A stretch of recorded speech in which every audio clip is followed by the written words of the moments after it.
ऐतिहासिक मुकदमा भाग 2। शिव वर्मा जो उस समय क्रांतिकारियों के वकील बने हुए थे, उन्होंने फणींद्रनाथ घोष से बम बनाने की सारी विधि निकलवा ली, जो कि कल के अखबार में छप सके। 1 मई 1930 को गवर्नर जनरल लॉर्ड इरविन ने लाहौर षड्यंत्र केस जारी किया। इसमें 3 जजों की एक पीठ शीघ्र फैसले के लिए नियुक्त की गई।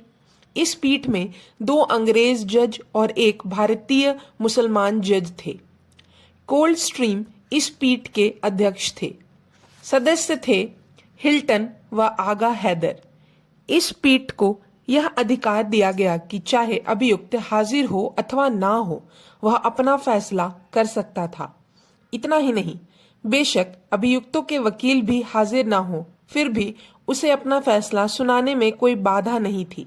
साफ साफ बात यह है कि मई 1929 में श्री हैरी सेन की अध्यक्षता में जालियांवाला कांड के अभियुक्तों को फैसला करने के लिए जो फौजी ट्रिब्यूनल बनाया जाना था, उसे उससे भी ज्यादा अधिकार प्राप्त थे।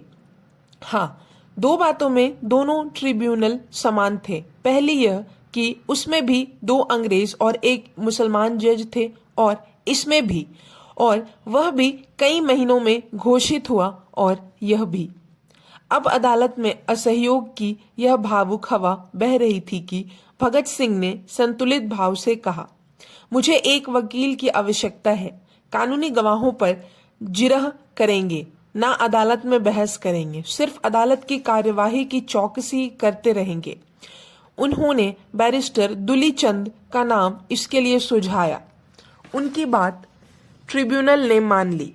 राजगुरु ने नया अड़ंगा लगाया कि वह अदालत की भाषा नहीं समझता, इसलिए उसे मराठी का दुभाषीय मिलना चाहिए। सरकारी वकील ने नाक भौं सिकोड़ी और अदालत ने तुरंत उसकी बात भी मान ली। सब यही थे, पर यह स्पष्ट दिख रहा था कि ट्रिब्यूनल के अंग्रेज जस्टिस, खासकर प्रेसिडेंट श्री कोल्ड स्ट्रीम, अभियुक्तों के नारों और गानों से परेशान है। शायद उनके जस्टिस होने का गर्व उन्हें भड़काता था। शायद उनकी अंग्रेजी जात भारतीय विद्रोह के प्रति क्रोध होती थी। फिर भी वे संयत रहे और प्रमुख मुखबिर जयगोपाल का बयान चलता रहा। यह मुकदमा भारत के मुकदमों में ऐतिहासिक प्रभाव और महत्व की दृष्टि से सर्वश्रेष्ठ सिद्ध हुआ, मगर हकीकत में यह सबसे गंदा और लज्जाजनक केस था, क्योंकि 25 अभियुक्तों में 7 सरकारी गवाह बन गए थे। जयगोपाल, हंसराज वोहरा, ललित कुमार मुखर्जी, फणींद्रनाथ घोष, मनमोहन मुखर्जी, रामशरण दास और ब्रह्मदत्त। आखिर के 2 बाद में बदल गए थे कि उन्होंने रहस्य नहीं खोला, थोड़ा बहुत इधर उधर बताकर ही रह गए। इस केस की दूसरी घटिया बात यह थी कि वह 4 दिन को छोड़कर अभियुक्तों और उनके वकीलों की गैर हाजिरी में ही सुना दिया गया था। शेष क्रांतिकारी अभियुक्त थे सुखदेव, आज्ञाराम, जयदेव, शिव शर्मा, कमलनाथ तिवारी, किशोरी लाल, अजय घोष, प्रमदेल, गया प्रसाद, जतेंद्र नाथ सान्याल, बटुकेश्वर दत्त, कुंदन लाल, सुरेंद्र पांडे, विजय कुमार सिन्हा, राजगुरु, महावीर सिंह व भगत सिंह। और एक क्रांतिकारी युवक था यतेंद्र नाथ, जो अनशन के दौरान शहादत पा चुका था। अदालत की कार्यवाही आरंभ हुई। भगत सिंह बड़ी लय के साथ क्रांतिकारी कवि ओम प्रकाश की पंक्तियां गाने लगे। वतन की आबरू के पास देखे कौन करता है, सुना है आज मक्तल में हमारा इम्तिहान होगा। इलाही वह भी दिन होगा, सब अपना राज देखेंगे, जब अपनी ही जमी होगी और अपना आसमान होगा।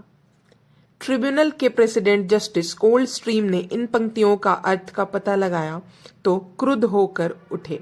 उन्होंने फैसला कर लिया कि अपनी अदालत में यह सब नहीं होने देंगे। अगले दिन 12 मई 1930 को जब अदालत लगी तो वे पहले ही कुर्सी पर आ बैठे। क्रांतिकारी लॉरी से उतरकर जैसे ही अदालत में आए, नारों की आवाज गूंज उठी।